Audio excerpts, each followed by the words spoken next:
sta prijatelja. Mavrica. Na deževen poletni dan sta pikapolonica Pika in polž Bobi slabe volje sedela pod velikim listom. Nenadoma je sonce posijalo skozi oblake, a poletni naliv ni prenehal. Kmalu se je na nebu pojavila čudovita Mavrica. Čudovito je, sta vzkliknila. Bobi se je odločil, da bo splezal na Mavrico ter se zadrsal navzdol po drugi strani. Njegov prvi poskus se ni končal uspešno. Mislim, da moram poskusiti na drugi strani, je rekel Bobi. Bobi, verjemi mi, ne moreš plezati po Mavrici, je rekla Pika navdušenemu polžu. In nato si je Bobi izmislil nov načrt. Uporabil bom lestev. O, Bobi, to se mi res ne zdi dobra zamisel, je rekla Pika zaskrbljeno. Pika je imela prav. Bobi je postal jezen. Pika ga je začela milo rotiti. Pridi, igrajva se kaj drugega. Bobi se še vedno ni predal.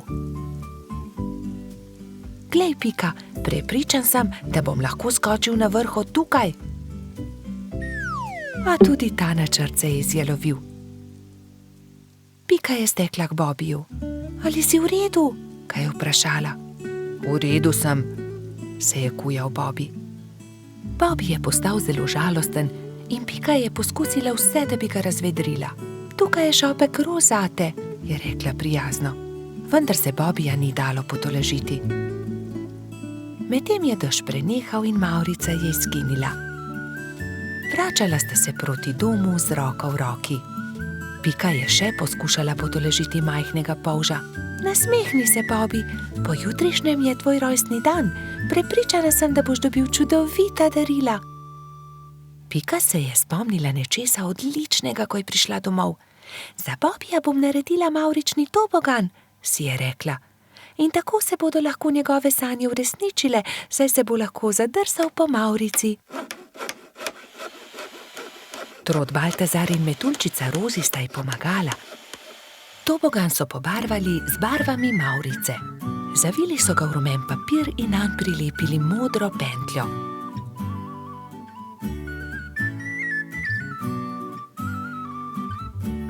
Trije prijatelji so celo spekli torto za Bobija. Ko je prišel čas, sta Baltazar in Rozi pripeljala Bobija k Pikini hiški, kjer je bilo vse pripravljeno za rojstnodnevno zabavo. In tukaj je tvoje darilo, je vzkliknil Baltazar. Pika je dala Bobiju čokoladno torto.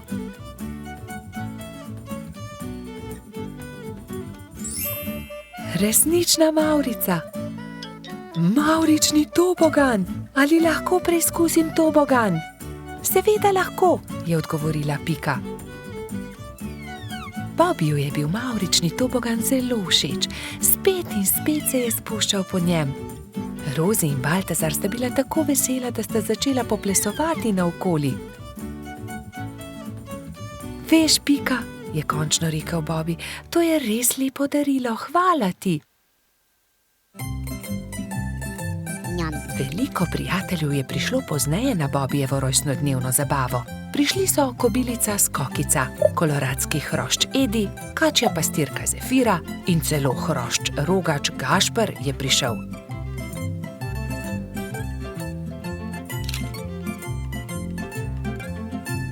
Mali polž je vsem dovolil preizkusiti svoj novi tobogan. Bobi, Pika in njuni prijatelji so se igrali na toboganu, dokler se ni stemnilo. Bobi se je tisti večer odpravil v posteljo zelo vesel.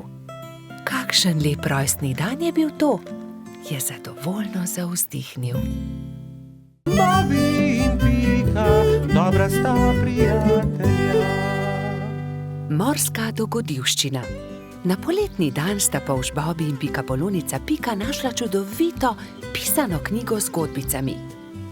V njej so bile slike morja, ena bolj lepa od druge. Videla sta raznobarvne ribe, rake in školjke. In v njej je bila tudi neka čudna žival, ki je Bobby še nikoli ni videl. Imenuje se hobotnica, a tudi jaz še nisem videla resnične. Zakaj ne greva do morja? Je vprašal Bobby z navdušenim glasom. Daj no, Bobby, saj ne veva, kje je morje. Pridi z mano, vprašajva sovo, ona ve vse. Draga sova, ali nama lahko poveš, kako lahko prideva do morja? Zgraditi morata majhen čoln in se z njim zapeljati po studencu. Ta vaju bo popeljal do reke, reka pa teče naravnost v morje. Bobby in Pika sta se zahvalila sovi za nasvet in se nemudoma lotila dela. 3 navdušene sovice so jima pomagale zgraditi čoln. Ko sta se prijatelja vkrcala na čoln, so ju valovi nemudoma odnesli stran in majhen čoln je hitro plul proti morju. Hurra! Je zavpil Bobby. Proti morju! Veter ju je hitro nosil naprej, najprej po studencu in nato po reki. Ni trajalo dolgo, preden se je modro morje razprostrlo pred njima. Tukaj sva! Je vzkliknil Bobby in pogumno skočil v vodo. Povlekel je čoln proti obali in ga privezal na palmo. Pridi, Pika, potopiva se na dnu morja, je rekel Bobby. In v morju sta našla resnične čudeže, videla sta raka ter mu sledila na površje. Oprosti, ali nama lahko poveš, kje bi lahko srečala resnično hobotnico? Je vprašala Pika. Zagrabite moje klešče, pokazal vama bo majhen otok, kjer hobotnica rada poseda naokoli. Rak je pomagal 2 prijateljema do obale ter nemudoma izginil pod gladino. Bobby in Pika sta skočila za veliko skalo. Bila sta prestrašena. Hobotnica je bila veliko večja, kot sta si predstavljala, in jo je prestrašila. Hobotnica se je odločila. Pobrala je nekaj kamenčkov in jih začela žonglirati z 8 lovkami. Bobbyju in Piki je bilo to zelo všeč. Mala pikapolonica in polž sta se počasi prikazala izza skale. Pridita, je rekla hobotnica. Pokazala vama bom najlepše kamenčke na tem otoku. Bobby in Pika ter hobotnica so hitro postali prijatelji. Čas je tekel hitro mimo na tem malem otoku. Čas je, da se odpraviva, je rekla Pika. Z Bogom, draga hobotnica, zelo lepo te je bilo spoznati. Z Bogom, je odgovorila hobotnica in podarila vsakemu prijatelju svetleč kamenček.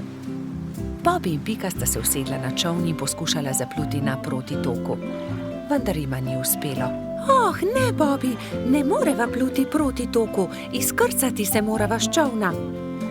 Pika je bila res prestrašena. Vidiš, Bobby, sem ti rekla, da se ne bi smela odpraviti na tako dolgo potovanje, je nadaljevala pikapolonica. Prav imaš, Pika. Nenadoma se je kamen začel premikati. Zakaj si tako žalosten, mali polž? Je vprašal kamen. Bobby se je začel smejati. To ni bil kamen, to je bila želva. Moji prijatelji mavrične ribe začenjajo svoje dolgo potovanje. Plavali bodo navzgor po studencu, vso pot do izvira. Prepričan sem, da vama bodo z veseljem pomagali ter vaju vzeli s sabo. Bobby in Pika sta se poslovila od želve ter se usedla na hrbet vodilne ribe. Ribe so se postavile v vrsto in se odpravile proti studencu. Ko je nastopil večer, so ribe že dosegle jaso, kjer je stala pikapoloničina pikčasta hiška. Bobby in Pika sta se zahvalila ribam za pomoč, one pa so nadaljevale svojo pot. Vidiš, Pika, lepo je, če se vse dobro konča, je rekel polž modro. Bobby in Pika, dobra sta prijatelja. Čmrlka. Bobby, Pika in Baltazar so se zgodaj zjutraj odpravili na travnik. Hoteli so preizkusiti novo padalo, ki ga je naredil mali trot, a nekdo je bil že na travniku. Majhna čmrlka je pobirala bezgove cvetove in pela veselo pesmico. Poletje je tukaj in bezeg cveti. Baltazar jo je pozdravil prvi. Lep pozdrav, mala čmrlka, jaz sem trot Baltazar. To sta polž Bobby in pikapolonica Pika. Kdo si pa ti? Ime mi je Beti. Vračam se domov po dolgem potovanju in sem se odločila, da se bom ustavila za počitek na tem travniku. Mi pa se odpravljamo preizkusiti novo padalo. Želiš iti z nami? Je vprašal Baltazar. Z veseljem. Baltazar in Beti sta skočila prva in vsi drugi so preizkušali padalo. Igrali so se dolgo v noč. Ali bi prišla k nam tudi jutri? Je mali Trud navdušeno vprašal. Ne, žal ne morem. Jutri zjutraj moram zgodaj vstati. Moj dom je daleč stran od tukaj in še vedno imam dolgo pot pred sabo. In tako so se Bobby, Pika in Baltazar poslovili od Beti.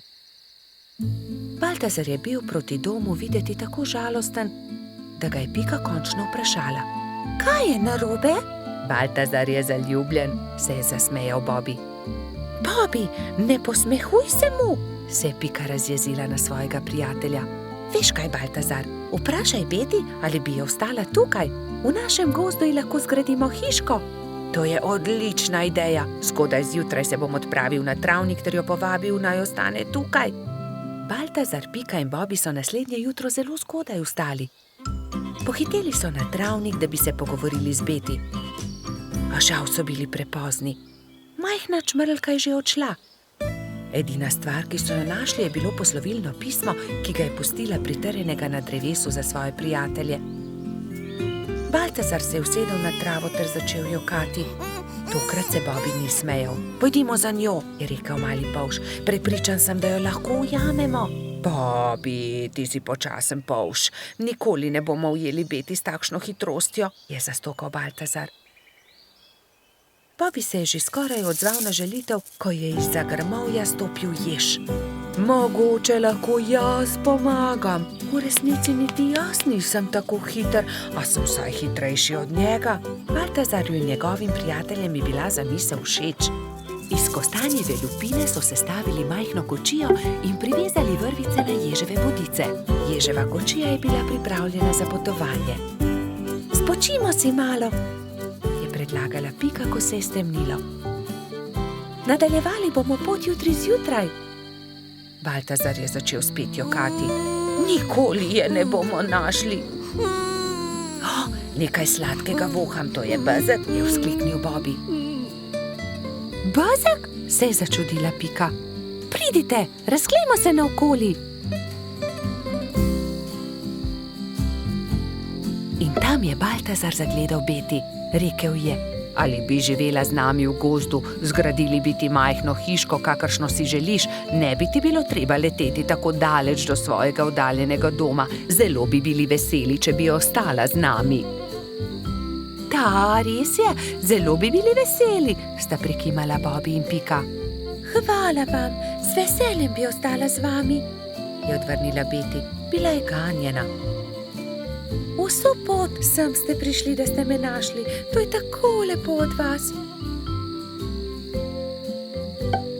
Usedli so se v ježevo kočijo ter se odpravili nazaj na travnik.